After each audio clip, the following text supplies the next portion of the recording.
नमस्कार जय जगन्नाथ। आज मु आपण पाखे गोटे कहानी नहीं आसी। गोटे देश रे गोटे राजा थिले। से राजा गोटे बहुत भल सांग थिला। से हूँ राजवैद्य। किंतु चिंतार विषय यहाँ थिला जे राजा को सबुदिन कौन ना कौन रोग धरी रोला। आज थंडा है तो काली मुंड बिंधिला तो कौ दिन ज्वर है कौन थंडा है ज्वर कान बिंधिला कौन पेट दरज है एमती किसी ना किसी रोग राजा को लगी रही था। जमती हुए राजा पाखे तो वैद्य सांग कही दिखती से वैद्य औषध तैयारी कर दे दिखती राजा खाई दिखती आ भल हो जाती। तो किसी दिन पर वैद्य हठात बदल हो गला गोटे दूर जगह को से पलैली से गला राजा बहुत दुख प्रकाश कले। केते सांग थे दी जन जाक। तो तापर कौन है आ भर किसी दिन कटिगला।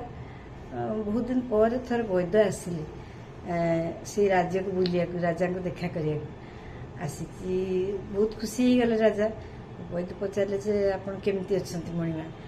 राजा कहले मु तो ठीक अच्छी मत किसी असुविधा है भल अच्छी देह पूरा भल अच्छी।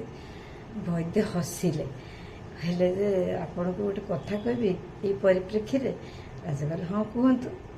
कहले जे जिते मुझे पाखे रोली ना से वैद्य थी आपण जानी मु वैद्य आपको किसी ना किसी रोग होता कारण वैद्य पाखे अच्छी औषध दब भल हो आपन पाखे ना तेणु आपणकर आवश्यकता किसी पड़ूनी आप बेस भल अच्छा यहाँ मानने आपणकर साइकोलोजिकाली जहाँ कहते मानसिक स्तर में आप भावुले जे मत कि रोग अच्छी मुझे चलीगली बेस आप आराम अच्छा।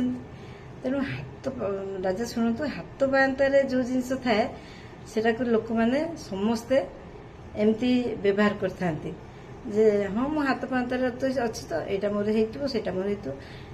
तेणु सबुबले निजे माने पॉजिटिव थिंकिंग करिवो। केतबे भाबनी मते रोग होईची जहाँ किसी आसीबो ताको फेस करिवो निजे फेस करिया को चेष्टा करिवो। तो राजा बुझीगले कहले सत कथा तो मु तो पूरा भल अच्छी। आखि खोलीगला। कहानी जदि आपण भल लगी निश्चय लाइक शेयर और सब्सक्राइब करेंगे। रखुची नमस्कार।